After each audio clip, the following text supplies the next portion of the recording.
So in the last episode, we managed to make the manifold as it was the only way to get it around the steering knuckle. To finish off the manifold, we've got to get a lambda sensor bungle welded on, and we need to do this where the two pipes join together. Now I don't want to cut a hole for this, so I took it down to Gaz. Now Gaz have proper tools, they've got actual drill bits and they've got actual proper drills, so instead of me trying to spend all day cutting a hole, we took it down to them and they're always happy to help. I actually got this bung off Amazon for about £10 and we're going to get the main man Harry to weld it on. Thanks again, Harry. Let's get, well actually I need to go, I need to ring the prop shaft company now because they've ignored 2 of my phone calls. I'm going to call them again at 9 and hopefully go and drop the prop shaft off, and they might even do it today, so see what's going on. Now luckily I could just reroute the wiring of the stock lambda sensor and it fits in perfect. So with the lambda sensor on, we can finally put the engine in, hopefully for the last time. So the engine is now in, and I think that's the last time we're going to take the engine out, touch wood anyway. I have put the gearbox back in. I had a few people in the last video how, you know, I'm not doing this perfect and stuff. With all due respect, I need to get this car done. I don't have unlimited time. I don't have specialist tools. I don't have the best knowledge in the world. It's a drift car. People saying, oh, you're ruining a good shell. I was always going to ruin this shell because it always was going to be a drift car. Now, I know track car doesn't mean trash car, but with all due respect, I need to get this car done. And I'm missing out tons of experience by not having this car done. And at the end of the day, it's going to be done. Everything isn't going to be done at a top level. I don't have the knowledge to do that. I don't have the tools to do that. I don't have the time to do that. But what it is going to be is it's going to get done and it's going to work. So people say I'm ruining the shell. I always was going to ruin the shell. It's a drift car. I'm going to actually start putting all the wiring back in now and running all the fuel lines because I actually want to hear this engine because I've not even started it after we've done the cam belt. So I'm going to start putting all the wiring back in the car. And also, yes, there is a white door. Because I actually fitted one of the fiberglass doors last night. We're going to fit the other one. We're going to fit the other one, and I'm going to walk through how to fit the other one because obviously I wanted to know how to do it first because fitting fiberglass parts can be a bit of a nightmare. But now the engine is in and it's sitting in its place and the gearbox in place. I have ordered a new gearbox mount because we have kind of butchered the other one a little bit trying to make it fit. So there's more bolt holes in there and structurally it's going to be a lot worse now because we did cut some things off and we're grinding some things off that we didn't need to. So structurally that gearbox mount is less structural than it was. So I have ordered the new gearbox mount, so it's going to be a lot better as well when we put a new gearbox mount on. But let's get putting all the wiring back in and let's get running the fuel lines. Okay, it feels like I've not connected enough wires. I've literally only connected a few wires really. So realistically we should get cranked.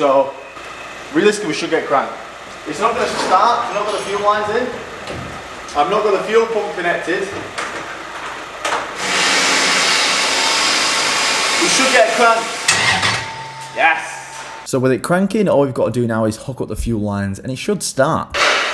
Okay, we are changing the fuel pump setup, so I am going to put the fuel pump, instead of having it switch, I'm going to put it to the ignition. I just think it's a lot safer. If you ever turn the key off, if you have to turn the car off, turn the key off, it cuts the fuel. But for the time being, I've just ran a per cable to the fuel pump. So when I turn this on, the fuel pump should come on. Okay, so the connection was just a bit shit on here, so as you can hear, fuel pump's priming. Let's go for a start.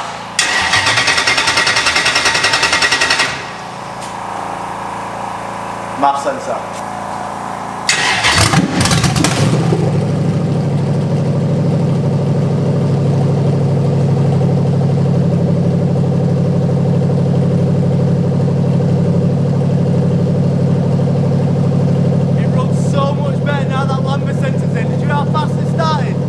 Right, so it's running again, which finally, well, we're back to where it was about a month ago, which is great. No, I'm joking, we've done really well. Anyway, we need to start fitting the body kit. We're waiting on the prop. I dropped the prop off this morning. When the prop gets back, this car will drive.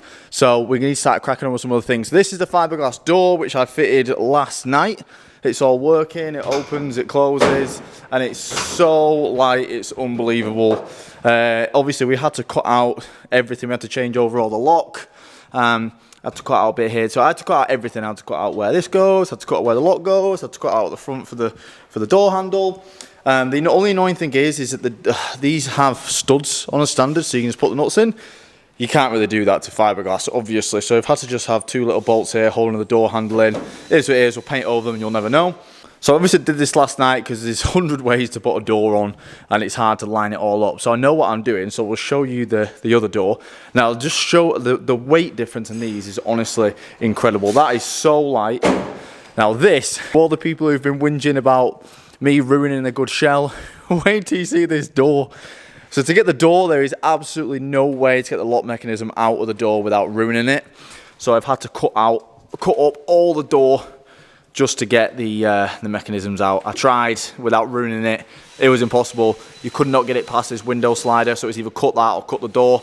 I thought I'll cut the door so I don't want the windows smashing everywhere. So this is the old door, and it's, oh, yeah, that's not even picking it up. It is heavy. I reckon that's at least like 30 kilos, I reckon, 30, 35 kilos, easy. This weighs like 2, if that. So very good, very cool, very nice. We've got Lexan windows go all the way around as well, which is the polycarbonate windows we're going to put in. But we've got one door on, that's all working. I think it lines up really good for a fiberglass door. I had to do a little bit of cutting. Had to cut a little bit here, and I had to sand a little bit here, so it's just touching. But for a fiberglass door, that is sweet. So let's do the other side. So to hold the door on, you've got 4 13mm bolts, bang bang. Oh, my grinder, don't waste that there. And then there's some at the bottom as well. This is like a soft close or whatever they call it, you know, when you've got different stages and blah blah blah. You cannot get this off with the door. I've unbolted it from the inside. I tried everything last night of how to remove this nicely, and there's no way. So you're gonna hate this, boys. I'm ruining the shell, but I don't give a shit. You gotta cut this off. Somebody might say there's a proper way to do it, but I looked and I couldn't find one, and quite frankly, I don't give a shit if there is. Now I can actually unplug this, which is nice. I don't have to get the grinder out. Now brace it, because honestly this door is heavy, so brace it. Ugh, it's quite easy, but it's fucking heavy. My camera's in the way. As you can see, the new doors come with absolutely nothing cut. It's all one solid piece. So this is why I spent the time yesterday getting it somewhat nice, so I can know where to go, and if I make any mistakes, you know, rectify them in this one. So I'm pretty sure I did a decent enough job, to be fair. So let's get a Dremel and we just start cutting out. The hardest thing is trying to line up the inside of the door, because obviously you can't see it. So you've got to measure, and there's only a tiny bit before the door mechanism and thing it bolts to, so you could easily cut a bit too much and you won't be able to bolt it down. So let's just put the door on first, and then we can start cutting this and cutting the original door up. Or you're gonna love this, you enthusiasts. Cut the original door up and get all the stuff off that. So first of all, we're just going to bolt the door up to the hinges, which is actually a lot harder than you think, because the hinges are moving and the door's hinging. So doing this on your own is quite difficult, but let's just bolt them up loosely, and then we're going to have to figure out exactly where they need to go later. Now the next bit is just an absolute guessing game. You've got to loosen the nuts, pull the door up, push the door forward, bring it back, bring it down, and just see where it gets as close as it can to closing, and then you need to sand the edges down. So this one is almost a better fit than the other. This one's not touching at all. And that's actually quite a nice gap there. All we've got to do is now we've got to cut out the place for the lock, which is here, because right now it's just hitting. So we need to cut out this, so we'll get a Dremel, cut this bit out, cut the holes out, and then we start taking part of the door. So we've got to cut out all the parts of the door which these things bolt in to, and then we've also got to sand down or Dremel down bits of the door where are actually catching on the bodywork. So this door is fitting perfect. So we just shaved a little bit off there. It's a nice line, we've got a nice gap. We could have a smaller gap here, but fiberglass door is perfect. So that's good. All we've got to do now is transfer the rest of the stuff. E30 enthusiasts, look away now. So we need this bar, and then the door lock, or the door, whatever you call it here. So to get this off, yes, we have to cut this. There's no way of getting it out. Maybe there is, but I couldn't find a way of getting it out. So unbolt this here, cut here so we can pull this out, and then it's too heavy, but we need the actual door handle from the other side as well, which is this contraption in here, which is quite confusing. It's quite hard to get to, but it's quite simple. Now this thing here, this bottom one, which keeps it in, that's for the central lock-in, and we don't need that, so let's just yeet that off real quick. Yeah, I think I'm going to pull the door handle from the other side, pull this out. Right. My 10 mil! No! Right now, this is caught on the back of this latch, so I need to go around, take that off, and then we can pull this out. So there's 2 little Phillips screws holding the handle in, just like that. So this comes out, we need that, that's for the door handle. There we go, so all we need is this and this. Okay, so the door locks on. Now this bit's difficult because you've got to do a little bit of guesswork, because obviously you can't see. So I'm just going to put a slit in the middle and just like open it, a little slit, and then just use a Dremel, like a stone bit. But just go wider and wider and wider until I can push it through. And now we've got a little square, you can push it up and see where we need to cut. Now this bit's tricky, okay, because it goes in from the back and there's no studs where they used to be, so you used to put this over the stud and then nut that, but obviously there's none of that, so you're going to have to just nut and bolt it. So I've put it where it needs to be, which is about there, drilled a hole. It's quite hard to line these ones up. Now what I've done is, on the other side, I've actually put 2 riv nuts in here.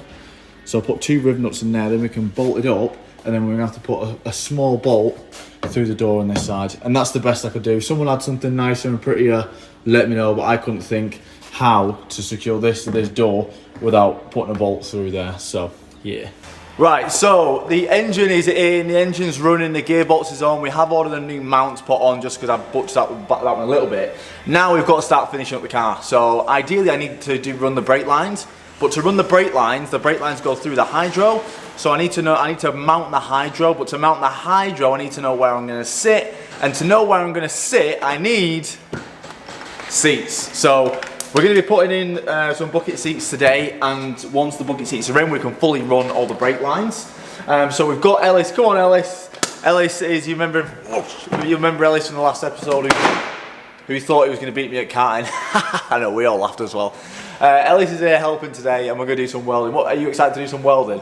Yeah. Yeah, we're excited. I'm excited to do some welding. So we're going to teach Ellis how to weld as well, even though I'm not that good. But we're gonna just make some progress, see how far we can get. So luckily in the E30, the floor is flat and the bolt holes are flat as well. There's nothing worse when you get into a car and they've got like, you know, they've got like angled bolts and stuff, and you've got to either buy adapter brackets or make something. Cars like this are just super easy. The floor's flat, so all we need to do is we've got some brackets here. We might have to just lengthen the bolts a little bit or extend them. But the idea is we're going to bolt the seat to this, put it in, see whereabouts we want it, and then we're going to have to just drill these holes out a little bit bigger because annoyingly they don't slide over the nut here. I think these are made for like M10 bolts, and this is like an M12. So yeah. We're going to bolt the seat to this first and roughly see kind of where we want it. Doing seats is like it's almost like doing wheels. You always have to faff around. It never works straight away. So with these mounts facing outwards, it's a little bit too wide to fit in the car, in the frame of the door. But with the mounts facing inwards, we're miles away from the bolt holes. So we're going to have to go a happy medium. We put one out, one in. Might work. Yeah. Might work. So what we'll do is we'll flip this one round, and then that potentially might work. This did work. The seat was a little bit farther over to the tunnel than I want, but with the cage in the way next to the door, we're going to have to be spaced away from the door. So it did work, but we are going to have to lengthen our own bolt holes and just make our own bolt holes. So let's get the die grinder out. Right. The seat is in. How much of a faff was that, Ellis? A lot. Big faff. It's in, it's bolted in. We've got some big washers here as well because you have to make the holes a bit bigger. We got the other side because the thing is like they don't sit over the bolt holes, and we can't have them too close to the door because obviously the cage is going to be here. And we can't have them too far over there because the wheel's centered and the shifter's going to be there. So, oh, that was an absolute pain. But that's one done, and we're going to get on with the rest of the jobs, and we're going to leave the other seat for another day, right? Yep. Yeah, definitely. I ain't doing that again. Right, now the seat's in, we can put the hydro in because we need to finish the brake lines, so do the hydro. So Ellis has just helped me choose where this is going to go, and we've gone with here, and we've just run this brake line. Boop. So what we've done is we've just done some paint around. Now it would be good to bolt this, but I'm really not that bothered about having it bolted because I bolted the Mustang and I never used the bolts, and it was such a pain trying to make a little platform and do riv nuts and blah blah blah blah. I know everyone's saying I should take my time, but honestly this has been cut and just been welded. So what we're going to do is we've done a paint mark, so we're going to weld a line down here straight to the body. But that would probably be strong enough just to weld on that side, but as you can see there's a bit of a gap here, obviously around the tunnel. So going to get a little bit of metal and we're just going to weld it to there and then weld it to the tunnel, and that's just going to just stop it from falling over. It shouldn't, but it will just stop that. So I'm going to clean up this little bit of metal, make it a bit flatter, and then we're going to go welding. Ellis, he's been buzzing for this, haven't you? You've been buzzing to do some welding. Me too! So we spent about half an hour, 45 minutes with Ellis just getting some welding. He was just welding some plates together and stuff. I did offer him to actually weld this in the E30, but the metal was really thin and Ellis didn't want to be responsible for blowing holes in the car, which makes sense, so I'm just doing the welding inside. Now this side was really hard to weld because it just sat underneath a divot, so it's really hard to get the gun in there, but I tried my best. So yeah, we've welded this to the other side and then we've put a little plate in here, so it's absolutely solid. Yes, I could have bolted it, but I honestly, I don't know, like with these things I prefer them just to be on. Most people weld them on. You can see where it's been cut off before, so this has been welded onto a tunnel. Ollie welded this onto his car, and I just think it's easier, and we get to weld as well, don't we, Ellis? Yeah. So that's good now, so we can mount up once that cools down. We'll mount up this, and then we can run the rest of the brake lines as well. And then all the brakes will be sorted then once they're bled, which is sick. Okay, so the next thing we need to do, we need to put the battery in. So I ordered a battery tray off eBay. This was like £10. I was going to get one of the Motorsport ones, but I don't know what batteries I'm going to be running. Like this one I've got because you know this one's been lying around, but I don't know if I'm ever going to run this battery. So I thought if I just get a tray where I can, you know, put any battery in. So just gonna go like that really. So what we're going to do is we're going to drill 2 holes through the floor and just nut and bolt this battery tray to the boot floor, not boot floor but the floor, and then yeah, that'll be done. The seat is in, the battery is in, the battery is in down there, the hydro is now in, and it's feeling more like a car again. So shifter is in. A lot of people whinge about the shift. It works. I have got another option to get like a proper chassis mounted shifter, and I probably will do it, but can I just stress guys, I want to get it running and then I can tidy it up later if I really want to. Again, getting out drifting is my main priority. So they've got the hydro on now, we've got this brake line in, we need to just make the brake line and goes to here, so I need to measure that, and then that's going to be a braided line. But yeah, in the next episode what we're going to be doing is we're going to put that brake line on, we're going to put the prop on, and we're going to take it for a drive. Literally, that's all that's left now. We just need to get that brake line. We need to get the clutch line. Okay, we're going to do the clutch line in the next video as well, so we can bleed all the brakes, bleed all the clutches, because I need to go to Abbey Hose and get them hosed. So in the next episode, putting the rest of the lines on, we're going to be putting the prop on, and we're going to go in for a drive. The day has finally come.